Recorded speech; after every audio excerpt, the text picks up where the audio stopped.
جب ابھی سائنس کا تصور نہیں تھا اس وقت اللہ کے لیے بھی نہیں، حالانکہ ہم جانتے ہیں کہ اللہ کے لیے بھی پڑا نہیں تھا، لیکن اللہ کے لیے بھی اس وقت ہمیں تصور دیا کہ انسانی جسم کے اندر خون دوڑتا ہے۔ یہ کب تصور آیا؟ جب دنیا کے اندر اس قسم کا کوئی کانسیپٹ نہیں تھا، لیکن اس وقت اللہ کے لیے فرمایا ان الشیطان یجری فی الانسان مجرى الدم، جس طرح انسانی جسم کے اندر خون دوڑتا ہے اسی طرح شیطان جو ہے نا انسان کے اندر دوڑتا ہے۔ یہاں پہ ڈاکٹر صاحب بیٹھے ہیں، ڈاکٹر صاحب سے پوچھو کہ اگر انسانی جسم کے اندر 1 سیکنڈ کے لیے خون رکے گا انسان زندہ رہے گا؟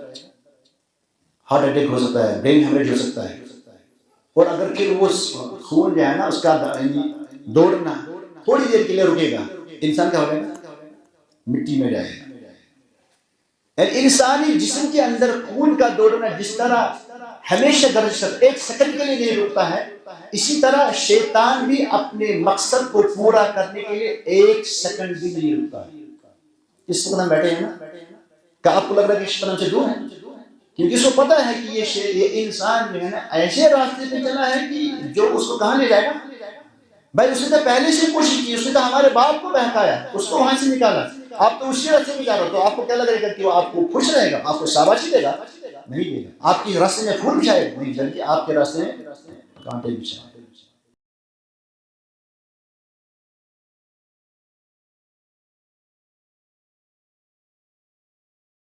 ورحمۃ اللہ وبرکاتہ۔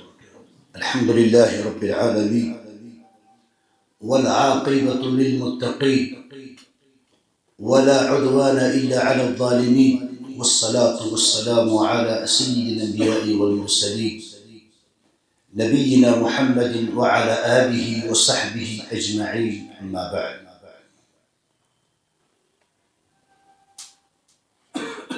اللہ تعالیٰ کا فضل احسان ہے جس نے آج کی اس مبارک دن میں ہمیں اس علمی مجلس کی زینت بننے کا موقع عنایت فرمایا۔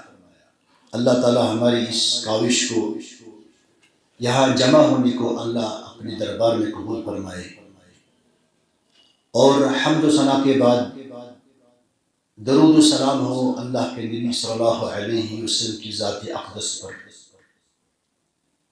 جن کے اوپر درود بھیجنا ہر کسی محفل میں ہمارے اوپر حق ہے، چونکہ یہ مجلس اس حیثیت سے بھی بہت ہی زیادہ بابرکت ہے، بہت ہی بڑی متبرک مجلس ہے کہ اس میں جو لوگ بیٹھے ہیں یہ وہ لوگ ہیں جن کے بارے میں اللہ کے نبی صلی اللہ علیہ وسلم نے فرمایا یہ جنت کے راستے پہ چلنے والے لوگ ہیں۔ اللہ کے نبی صلی اللہ علیہ وسلم نے فرمایا من سلک طریقا یلتمس فیہ علما سہل اللہ لہ بہ طریقا الی الجنہ۔ من سلک طریقا، جو انسان ایسے راستے پہ چلتا ہے، یلتمس فیہ علما، جس راستے پہ چلنے میں وہ علم کو تلاش کرتا ہے، سہل اللہ لہ بہ طریقا الی الجنہ، اللہ تعالیٰ اس کے لیے جنت کا راستہ آسان کر دیتا ہے۔ تو یہ بڑی فخر کی بات ہے کہ ہم ایسے خوش نصیب لوگوں کے سامنے ہیں جو جنت کے راستے پہ چل پڑے ہیں۔ اللہ تعالیٰ آپ کا سفر آسان بنائے، اور اس سفر میں اللہ تعالیٰ آپ کے لیے جتنی مشاکل ہے ان کو دور فرمائے اور شیطان کی شر سے بچائے۔ آپ صبح سے سن رہے ہیں کہ علم کی فضیلت، قرآن اور حدیث کے اندر جب ہم علم کی فضیلت تلاش کرتے ہیں، قرآن کی ایک آیت، جتنی آیتیں ہیں ان کے اندر ایک آیت، جتنی احادیث ہیں ان کے اندر ایک حدیث کافی ہے کہ علم کی فضیلت کو بیان کیا جائے۔ لیکن اس سے پہلے ہم سمجھیں کہ اللہ تعالیٰ نے پوری انسانیت کو اور پوری جنیات کو اس کائنات کے اندر ایک عظیم مقصد کے لیے پیدا کیا ہے۔ وَمَا خَلَقْتُ الْجِنَّ وَالْإِنسَ إِلَّا لِيَعْبُدُونِ۔ ہماری اس دنیا کے اندر آنے کا مقصد کیا ہے؟ ہم سب کا انفرادی طور سے، چھوٹا ہو بڑا ہو، آزاد ہو غلام ہو، عورت ہو مرد ہو، وما خلقت الجن والانس، اس میں جنسی انسانیت آتی ہے، اس میں جنسی جنیات آتی ہے، سب کے سب اللہ تعالیٰ نے ایک مقصد کے لیے اس دنیا کے اندر لائے ہیں، وہ ہے اللہ کی عبادت۔ تو اللہ کی عبادت ہم کیسے کریں؟ اس کے لیے ہمیں ایک ٹیچر کو بھیجا گیا، بعثت معلما، انما بعثت معلما۔ اللہ کے نبی صلی اللہ علیہ وسلم نے اپنا تعارف کراتے ہوئے فرمایا کہ مجھے اس دنیا کے اندر ویسے ہی استاد بھیجا گیا، تاکہ کل اس بندے کو قیامت کے دن یہ عذر نہ رہے کہ اگر اللہ نے مجھے اپنی عبادت کے لیے پیدا کیا تھا لیکن مجھے عبادت کو سکھاتا۔ اس کی یہ حجت پوری کرنے کے لیے اللہ تعالیٰ نے اپنے نبی کو بھیجا، کس حیثیت سے؟ انما بعثت معلما، وہ اس دنیا کے اندر ویسے معلم آئے۔ یہ ہمارے اوپر اللہ کا فضل اور احسان ہے کہ جو تکلیف یا جو ذمہ داری اللہ تعالیٰ نے ہمارے اوپر ڈالی، ہمیں یہ عذر نہیں رکھا کہ یہ ذمہ داری ہم کیسے نبھائیں، بلکہ اللہ کے نبی صلی اللہ علیہ وسلم نے اپنی 23 سالہ زندگی میں اپنے اقوال اور اپنے افعال سے وہ سب کچھ ہمیں واضح کر دیا جو ہمیں اس دنیا کے اندر کرنا ہے۔ اور پھر ایک وقت آیا، الیوم اکملت لکم دینکم واتممت علیکم نعمتی، یہ اللہ تعالیٰ کا فضل احسان۔ تو کہنے کا مطلب ہے کہ ہم سب لوگ اس دنیا کے اندر کس لیے آئے ہیں؟ ہم اللہ کی عبادت کے لیے آئے ہیں، اور اللہ کی عبادت جو ہے نا ہمیں اللہ کے نبی نے پوری طرح سکھائی ہے۔ اللہ کے نبی نے فرمایا ما ترکت شیئا یقربکم الی اللہ ویبعدکم عن النار، کوئی بھی چیز چاہے چھوٹی ہو یا بڑی ہو جو تمہیں اللہ کے قریب کرے اور جہنم سے دور کرے، میں نے آپ کو اس کے بارے میں آگاہ کیا۔ وما ترکت شیئا یبعدکم عن اللہ ویقربکم الی النار، جو بھی چیز چھوٹی ہو یا بڑی ہو، شر کا کوئی بھی پہلو ہو، اللہ کے نبی نے فرمایا کہ جو تمہیں اپنے رب سے دور کرے اور جہنم کے قریب کرے، میں نے آپ کو اس سے خبردار کیا۔ اب کیا رہ گیا؟ سارے شر کے پہلو اور سارے خیر کے پہلو ہمارے سامنے واضح ہیں۔ اب کیا ہوتا ہے، انسان جو ہے نا اپنے اصلی مقصد کو بھول جاتا ہے۔ اس وقت دنیا کے اندر جو مادہ پرستی کا دور ہے، ہمارے اوپر جو ہے مادہ پرستی غالب آ چکی ہے، تو ہم اپنے اصلی مقصد کو بھول کر جو ہے دنیا کی طرف لگ جاتے ہیں۔ دنیا کیا ہے؟ دنیا آخرت کے لیے ایک ذریعہ ہے، لیکن ہم نے کیا بنایا؟ ہمارے سامنے جب فکر آخرت اس کا تصور ختم ہو گیا یا کمزور ہو گیا تو ہم دنیا کی طرف رہ گئے، تو ہم دنیا کے اوپر جو ہے نا اپنی ساری توجہ مرکوز کرنے لگے۔ ہماری مثال ایسی ہے جیسے وہ مکہ کے کافر کہتے تھے وَمَا يُهْلِكُنَا إِلَّا الدَّهْرُ، یہ زمانہ ہے، آپ کو جو ہے نا کسی کو 50 سال، کسی کو 60 سال، کسی کو 17 سال یہاں جینے کا موقع ملے گا، پھر زمانہ تقاضا کرتا ہے کہ ایک دن ختم ہو جائے گا، اس کے بعد کچھ نہیں۔ لیکن ہمارا تصور کیا ہے؟ ہمارا تصور یہ ہے کہ یہ ہماری زندگی جو ہے یہ آخرت کے لیے کھیتی ہے، دنیا کی زندگی آخرت کے لیے کھیتی ہے۔ اس دنیا کے اندر ہم کمائیں گے اور فصل کہاں حاصل کریں گے؟ جب انسان اس تصور کو لے کر اس دنیا کے اندر جیے گا تو دنیا کی طرف اس کی جو ہے نا رغبت کم ہوگی۔ ورنہ اگر یہ سمجھے گا کہ یہی میرا ٹارگیٹ ہے، آخری ہدف کیا ہے، میرا زندگی ہے، یہی دنیا ہے، تو پھر آخرت کے لیے وہ کوئی کام نہیں کرے گا۔ تو ہماری سب سے پہلی ذمہ داری کیا بنتی ہے کہ ہم اس بات کو سمجھیں کہ ہم دنیا کے اندر کس لیے آئے؟ کس لیے آئے ہیں؟ اللہ کی عبادت کے لیے۔ تو دنیا کے اندر ہمارا رہنا کیا ہے؟ یہ کھیتی ہے، یہ فنا ہونے والی چیز ہے، اس میں ہم کمائیں گے اور آخرت میں، اسی لیے ہم پڑھتے ہیں نا ہر نماز کے اندر الحمدللہ رب العالمین الرحمن الرحیم مالک یوم الدین۔ یوم الدین کیا ہے؟ فکر آخرت کا تصور کیا ہے؟ یوم الدین جزا کا دن، جزا اور سزا کا دن کیا ہے؟ قیامت کا دن۔ ہمیں جب اس پر ایمان ہوگا کہ ہم اس دنیا کے اندر جو بھی فَمَن يَعْمَلْ مِثْقَالَ ذَرَّةٍ خَيْرًا يَرَهُ وَمَن يَعْمَلْ مِثْقَالَ ذَرَّةٍ شَرًّا، ہمیں اس بات کا تصور ہونا چاہیے کہ اس دنیا کے اندر چھوٹا سے چھوٹا خیر بھی ہم کریں گے تو ہم اس کو پائیں گے، چھوٹا سے چھوٹا شر بھی اگر ہم سے اس سے ہمارا ارتکاب ہو جائے تو ہمیں اس کو دیکھنا ہو۔ یہ فکر تصور، جب انسان کے اندر یہ فکر آخرت کا تصور مضبوط ہوگا، نتیجہ کرے گا وہ اس دنیا میں کیسی زندگی گزارے گا؟ وہ قناعت کی زندگی گزارے گا، وہ اللہ تعالیٰ کے خوف کے تحت زندگی گزارے گا، جس طرح اللہ کے نبی نے اس دنیا کی زندگی کا تصور ہمارے سامنے پیش کیا۔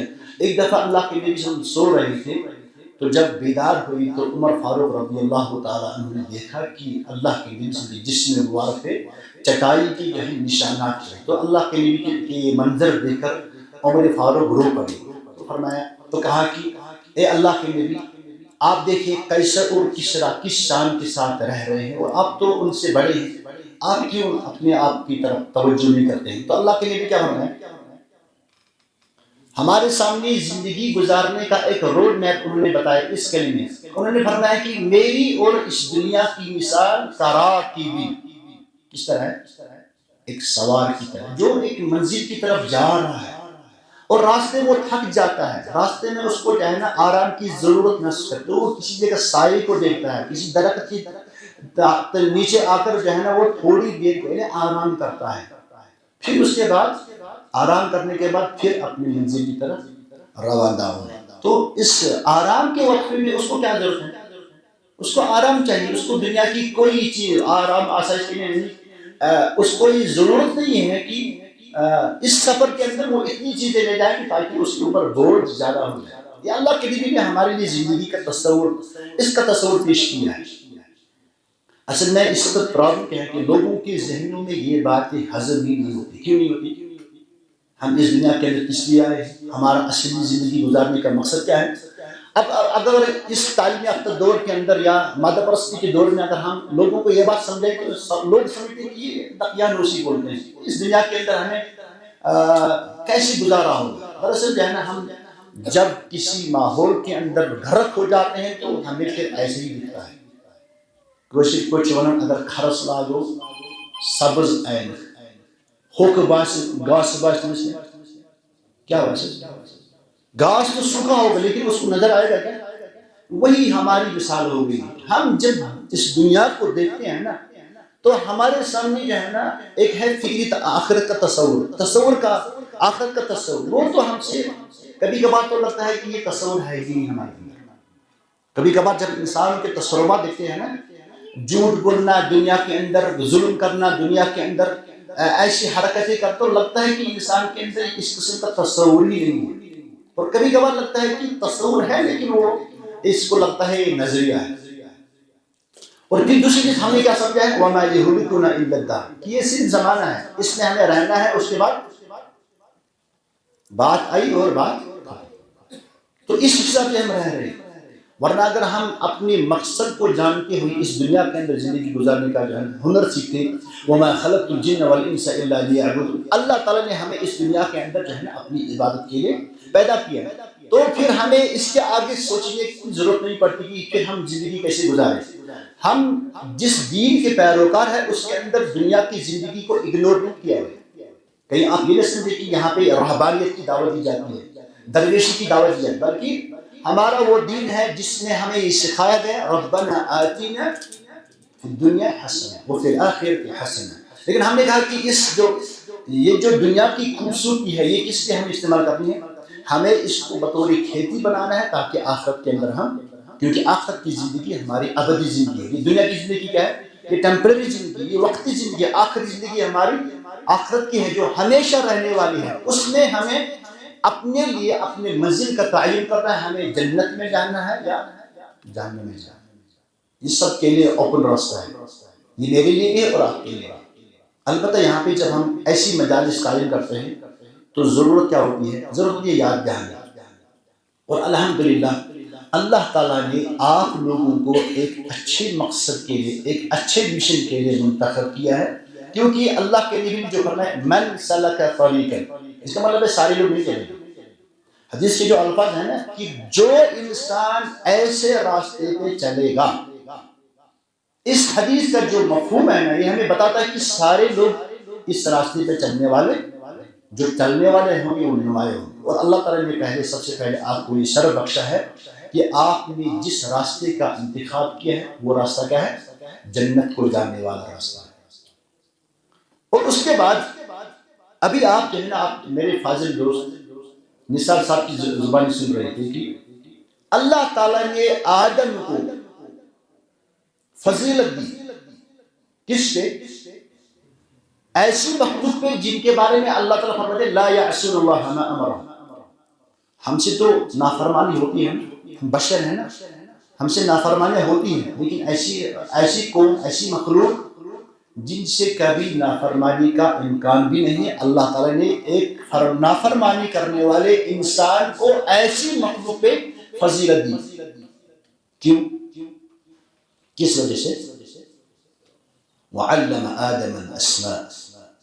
اللہ تعالیٰ نے آدم کو، اس بشریت کو اس مخلوق پہ اس لیے فوقیت دی کیونکہ آدم کے پاس کیا تھا؟ علم، جو فرشتوں کے پاس نہیں تھا. لیکن یہ ایک پہلو ہے.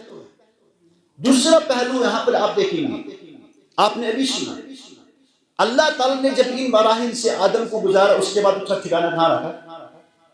کہاں بھیجا اس کو؟ زمین پہ یا جنت میں؟ آدم کو اللہ نے کہاں پہ رکھا؟ زمین پہ ڈالا یا جنت میں رکھا؟ جنت میں. اس کا مطلب ہے کہ اصل جو ہے انسان کا جو اصل ٹارگٹ ہے وہ کیا ہے؟ اس کی اصل جائے کہاں ہے؟ جنت.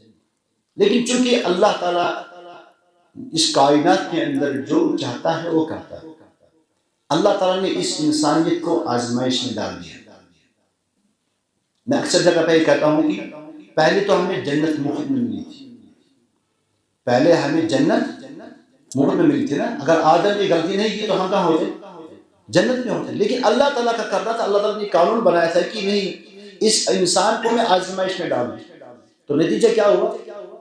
آدم سے جو غلطی ہوئی، اجتہادی غلطی ہوئی، اس کی وجہ سے جو ہے نا ہمیں اس نعمت سے محروم کیا.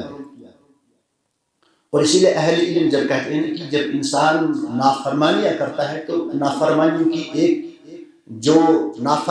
جو انسانی زندگی کے اوپر اثرات ہوتے ہیں، ان میں ایک اثر یہ بھی ہے کہ انسان سے نعمت چھینی جاتی ہے اور اس کو نعمت سے محروم کیا جاتا ہے. اور مثال یہی، آدم کو اللہ تعالیٰ نے پہلے کہاں رکھا؟ جنت میں. لیکن جب آدم سے غلطی ہوئی ہے، اللہ تعالیٰ نے اس کو کہا کہ اس پیڑ کے قریب مت جاؤ. اس نے اللہ کی جو ہے نا مخالفت کی، اس کے اپنے رب کی جو ہے نا امر کی مخالفت کی. کس کے بہکاؤ میں آتا ہے؟ شیطان کے بہکاؤ. شیطان نے ایسا کیوں کیا؟ سوچنا ہے شیطان نے ایسا کیوں؟ کیونکہ آپ کو پتا ہے کہ آدم سے پہلے یا انسان سے پہلے جو مخلوق دنیا کے اندر رہتی تھی وہ کون تھی؟ جنیات. اور ان جنیات کا جو سربراہ تھا وہ تھا ابلیس. کیا تھا؟ ابلیس. لیکن جنیات نے اس دنیا کے اندر کیا کیا؟ انہوں نے فساد برپا کیا. اور اسی لیے جب اللہ تعالیٰ نے ارادہ ظاہر کیا فرشتوں کے سامنے کہ میں اس دنیا کے اندر انسان کو لانا چاہتا ہوں، تو فرشتوں نے کیا کہا؟ اتجعل فیہا من یفسد فیہا. کیا آپ دنیا کے اندر ایسی مخلوق لانا چاہتے ہیں جو دنیا کے اندر فساد کرے گا، جو خون بہائے گا؟ فرشتوں کو کہاں پتا تھا کہ آدم ایسا کرے گا؟ کیونکہ فرشتوں نے دیکھا تھا کہ جنوں نے کیا کیا. اسی تناظر میں فرشتوں نے کہا کہ اس دنیا کے اندر پہلے سے آلریڈی جنوں نے کیا کیا؟ فساد برپا کیا، قتل و غارت کا کام لیا. تو اب دوسری مخلوق لانے کی کیا ضرورت ہے؟ تو اللہ نے فرمایا انی اعلم ما لا تعلمون. میں وہ جانتا ہوں جو تم نہیں جانتے. اس کے بعد اللہ کے فیصلے سے کیا آیا؟ انسانی مخلوق ہے. اور انسانی مخلوق کو جو ہے نا اللہ تعالی نے کہاں رکھا؟ جنت کے اندر. آدم جو ہے نا جو ابو البشر ہے اس کو اللہ تعالی نے جگہ کہاں دی؟ جنت کے اندر. لیکن چونکہ آدم کی وجہ سے ہی جو ہے ابلیس کو رسوا ہونا پڑا. ہوا نا؟ جب اللہ تعالیٰ نے ابلیس کو حکم دیا کہ اس آدم کا سجدہ کرو، تو اس سے کیا کہا؟ کیا میں ایسے انسان کا سجدہ کروں جس کو تم نے مٹی سے پیدا کیا اور مجھے کس سے پیدا کیا؟ نار سے. میں نہیں جھک سکتا ہوں. اسی تکبر نے جو ہے انسان اس ابلیس کو ذلیل اور رسوا کیا. تو اس کے بعد سے انسانیت اور شیطانیت کے درمیان جنگ شروع ہوئی. کب سے شروع ہوئی؟ جس وقت اللہ تعالیٰ نے ابلیس کو آدم کا سجدہ کرنے کا حکم دیا اور ابلیس نے ریجیکٹ کیا. تب سے انسانیت اور شیطانیت کے درمیان کیا ہوا؟ دشمنی کیا ہوئی؟ شروع. اور سب سے پہلا وار شیطان نے کیا کی؟ آدم کو کہا یہ وہی آدم ہے جو میری ذلت اور رسوائی کا سبب بنا، اب میں نہ اس کو چھوڑوں گا اور نہ اس کی ذریت کو چھوڑوں گا. اور اسی لیے شیطان نے جو ہے نا آخری مرحلے میں جب وہ ذلیل ہو رہا تھا، جب وہ رسوا ہو رہا تھا، تو اس نے اللہ سے دعا کی رب انظرنی الی یوم یبعثون، اے اللہ مجھے مہلت دو، کب تک؟ قیامت تک. کیا کرنا ہے تمہیں؟ کیا کرنا ہے مہلت لے کر؟ میں اس آدم اور اس کی نسل کو تباہ کر کے رکھوں گا. قرآن کے اندر جو ہے نا آدم انسان کی نسل کو تباہ کرنے کا جو مشن شیطان نے بیان کیا مختلف جگہ پہ، لَأُزَيِّنَنَّ لَهُمْ، بعض جگہ اس نے کہا کہ میں جو ہے نا اپنا راستہ جو گمراہی کا راستہ ہوگا لیکن ان کے لیے جانا کیا کروں گا؟ مزین کروں گا. مثلا یہ دیکھیے آپ چائے کیا ہے؟ یہ کیا ہے؟ میٹھی چیز ہے نا. اگر اس کے اندر جو ہے نا زہر ملائے جائے، دکھنے والے کو کیا لگے؟ اچھی چیز ہے. شیطان نے کیا کہا؟ میں ان کو مزین کروں گا، اندر کیا ہے یہ نہیں جانتے ہوں گے. اور اسی لیے آپ دیکھتے ہیں اس وقت جو دنیا ہے نا جو ہمارے لیے مزین لگ رہی ہے، آج انسان کیوں دنیا کی طرف زیادہ لگ رہا ہے؟ کیونکہ اس کو دنیا جو ہے نا آخرت کے مقابلے میں زیادہ اچھی لگتی ہے. یہ کس کا کام ہے؟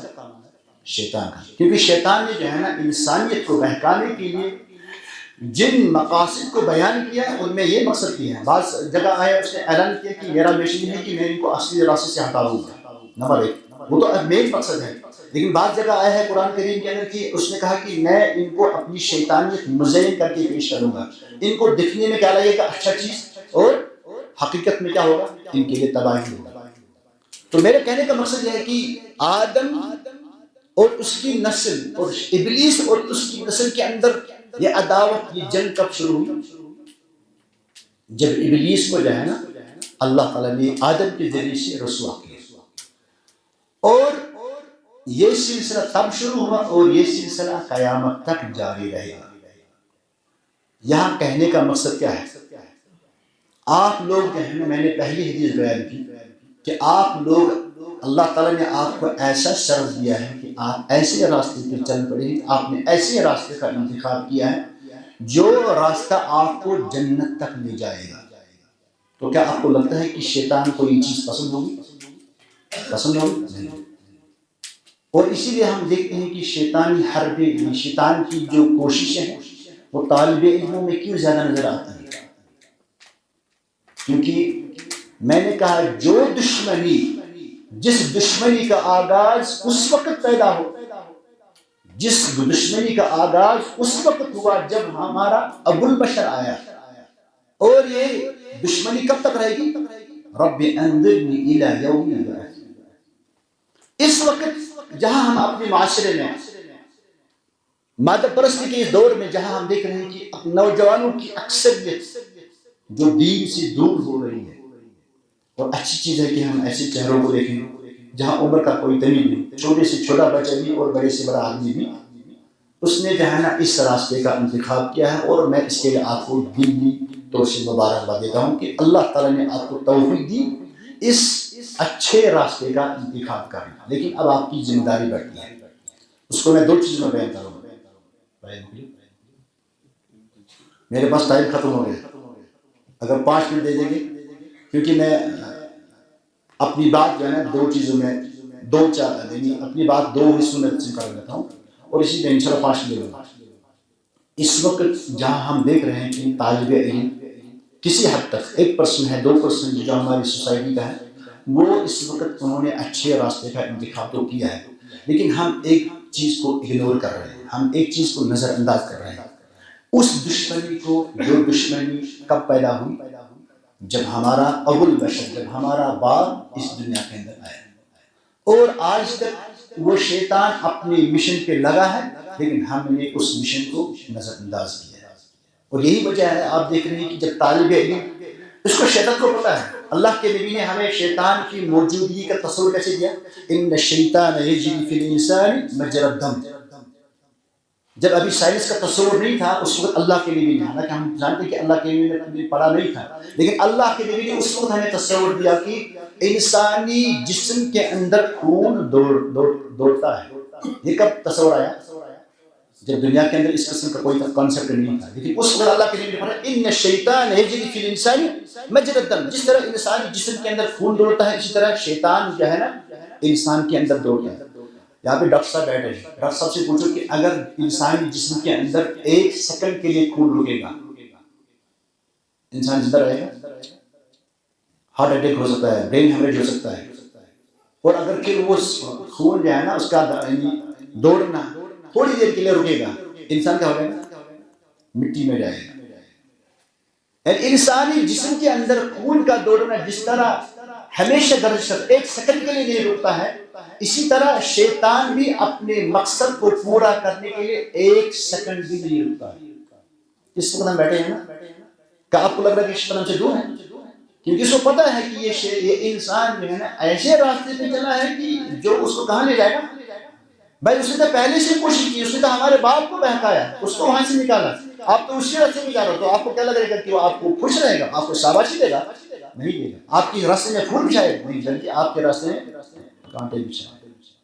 اور یہی وجہ ہے کہ ہم دیکھ رہے ہیں اس میں جو طالب علم جو دین کی طرف آتے ہیں پھر شیطان جو ہے ان کو مختلف فتنوں میں مبتلا کرتا ہے. ہمارا الگ اس وقت ہے کہ اس وقت طالب علم کو ضرورت ہے کہ وہ توحید کے مبادیات، فقہ کے مبادیات، عربی زبان کے مبادیات سے 2-4 دنوں کے اندر یہ لڑکا آتا ہے سینٹر میں، اس کے بعد یہ بڑے بڑے فلسفے کی باتیں کرتا ہے. یہ کیا ہوتا ہے؟ آپ نے دیکھا نا، ہمیں شکایت ان لوگوں سے نہیں ہے جو دین کے ساتھ جن کا دین کے ساتھ کوئی واسطہ نہیں. ہماری شکایت ہے آپ لوگوں کے ساتھ جو کچھ دنوں کے لیے ایسے مراکز میں آتے ہیں، ایسے سینٹروں میں آتے ہیں جہاں ہفتے میں 1 دن پڑھائی ہوتی ہے، لیکن باتیں تو ایسے کرتے ہیں کہ یہ لگتا ہے کہ اس نے سارا کچھ پی لیا ہے. یہ کیا ہے؟ یہی تو تلبیس ابلیس ہے. ابلیس نے جو ہے نا اس کو اسی طرح بہکایا ہے. اور ہمیشہ آپ زندگی میں یہ خیال رکھیں، آپ جس راستے میں کہہ رہا ہوں، میں اس بات کو بار بار ریپیٹ کر رہا ہوں کہ آپ جس راستے پہ چلے ہوئے یہ کون سا راستہ ہے؟ جنت کا راستہ. لیکن یہ جنت کا راستہ آپ کے لیے آسان نہیں، بلکہ اس کے اندر جو ہے نا آپ کو ہر موڑ پہ ہر مرحلے پہ شیطان بیٹھا ہے جو آپ کو جو ہے نا اس راستے سے ہٹانے کی کوشش کرے گا. اور اس وقت فتنے کتنے ہیں؟ جتنے اس وقت فتنے ہیں آسمان کے اوپر تارے اتنے نہیں ہیں جتنے اس وقت انسان کو جو ہے نا فتنوں کا سامنا ہے. کتنے فتنے ہیں. اور علم اس بات کہیں کہ ان فتنوں میں سب سے پہلے جو مبتلا ہوتا ہے وہ طالب علم ہوتا ہے. عام انسان جس کو دین کی کوئی واقفیت نہیں ہے اس کا اگر فتنوں میں مبتلا ہونا وہ کوئی بڑی بات نہیں، لیکن آپ لوگوں کا فتنوں کے اندر مبتلا ہونا یہ بڑی بات ہے، یہ بڑی بات ہے. تو اپنے آپ کو ہمیشہ یاد رکھو کہ اللہ تعالیٰ سے ہمیشہ قل وَإِمَّا يَنزَغَنَّكَ مِنَ الشَّيْطَانِ نَزْغٌ فَاسْتَعِذْ بِاللَّهِ. اور دوسری بات یہ ہے کہ جو ہم دیکھ رہے ہیں کہ علم جو ہے نا علم تقاضا کرتا ہے عمل کا، علم تقاضا کرتا ہے عمل کا. یہاں اکثر طالب علم کو دیکھا جاتا ہے کہ جب طالب علم کو کوئی بات معلوم ہوتی ہے تو سب سے پہلے جو ہے نا وہ کٹوتی کرتا ہے. میں آپ کو ایک مثال دیتا ہوں. یہاں لوگوں کے اندر تقریباً 99% لوگوں کے اندر یہ کانسیپٹ ہے. ابھی ہم ظہر کی نماز پڑھیں گے، کتنی رکعتیں ہیں؟ یہ تو پہلی پرابلم ہوگی. ابھی کتنے کلاس دیے آپ نے؟ 4 اور 10 کی پہلے ہی باتیں ہو رہی ہیں. یہی تو پرابلم ہے نا 99% لوگوں کے اندر. میں کہہ رہا ہوں کہ 0.1 اس کے پاس یہ معلومات ہے کہ 4 رکعت ہے. اب آپ کو پتہ چل گیا لیکن پرابلم کیا ہے؟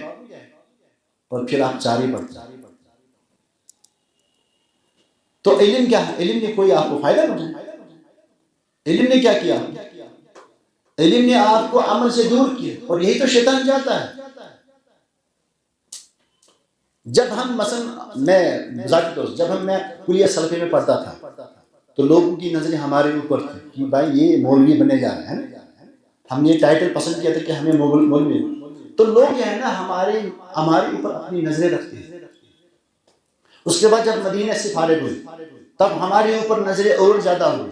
لوگ جو ہے نا آپ کے کردار کو دیکھتے ہیں، لوگ جو ہے نا آپ کی باتوں کو خیال رکھتے ہیں، لوگ جو ہے نا آپ کی حرکات سکرات کو دیکھتے ہیں. تو آپ کو جو ہے نا جب طالب علم آپ نے لیبل کون سا لگایا، یہ کوئی گندی لیبل نہیں بلکہ آپ کے اوپر جو لیبل ہے نا وہ اشرف المخلوقات کی ہے. آپ نے جس راستے کا انتخاب کیا ہے وہ جنت کا راستہ ہے، یہ راستہ آسان نہیں ہے۔ اس راستے میں جو ہے نا آپ کو ہر موڑ پہ جو ہے نا شیطان آ کر جو ہے نا آپ کو بہکانے کی کوشش کرے گا، اور اس کے بہکانے کی جو صورتیں ہیں وہ آپ کو پہلے فتنوں میں مبتلا کرے گا، اور دوسری بات ہے کہ آپ کو عمل سے دور رکھے گا۔ اور جس علم سے انسان کو عمل نہیں آئے گی تو وہ علم کیا ہے؟ جس کھیت سے دہقان کو روٹی میسر نہ ہو روٹی، اس کھیت کے ہر خوشے گنجن کو، یہی اس وقت ہماری حالت ہے۔ تو ہمیں علم سے جو ہے نا علم سے عمل آنی چاہیے، نہ کہ ہم علم سے جو ہے نا عمل میں کٹوتی کریں۔ اور یہی اس وقت ہمارے پاس جو دو بڑے چیلنج اس وقت ہیں کہ ایک تو طالب علم فتنوں کے زیادہ شکار ہوتے ہیں، اور دوسری کیا ہے؟ علم سے جو ہے نا یہ عمل میں کٹوتی کرتے ہیں، کیونکہ اس وقت ٹائم نہیں ہے، ورنہ میں اس میں اور زیادہ اضافہ کروں۔ لیکن جو میسیج میں دینا چاہتا ہوں اپنے لیے بھی اور آپ کے لیے بھی، کیونکہ ہم جو ہے نا میں بھی اسی راستے پہ چل رہا ہوں، اور آپ بھی اسی راستے پہ، اب میں تھوڑا آگے ہوں، آپ میرے پیچھے فرق اتنا ہی ہے، لیکن ہمارا منزل، ہم سب کی منزل ایک ہی ہے، ہم سب کی منزل ایک ہی ہے۔ اب میں تھوڑا آگے جا رہا ہوں اور آپ پیچھے آ رہے ہیں، میں نے کچھ ٹائم اس میں لگایا ہے، میں تھوڑا آگے نکل گیا، فرق کچھ نہیں ہے۔ فرق کیا ہے؟ منزل ہماری ایک ہے۔ تو اس میں جو باتیں کہہ رہا ہوں اپنے لیے بھی کہہ رہا ہوں اور آپ کے لیے بھی کہہ رہا ہوں، لیکن جو اب ہمیں زندگی کے تجربے میں آپ کے ساتھ شیئر کر رہا ہوں وہ یہ ہے کہ ہمیں طالب علم اندر جو ہے نا جتنی خرابیاں دیکھی وہ لاتے دانا، لیکن دو چیزیں بڑی ہیں، ایک یہ ہے کہ یہ فتنوں کے زیادہ شکار ہوتے ہیں، اور دوسری کیا ہے؟ یہ عمل کو جو ہے اس میں کٹوتی کرتے ہیں۔ تو اللہ تعالیٰ سے دعا ہے کہ اللہ تعالیٰ ہمیں عالم با عمل بنائے، اور ہمیں اللہ تعالیٰ جو ہے نا شیطان کے شر سے، اس کی فتنوں سے نجات دے، اور ہمارے لیے اللہ تعالیٰ جنت کا راستہ آسان کر دے۔ وآخر دعوانا الحمد للہ رب العالمین، والسلام علیکم ورحمۃ اللہ وبرکاتہ۔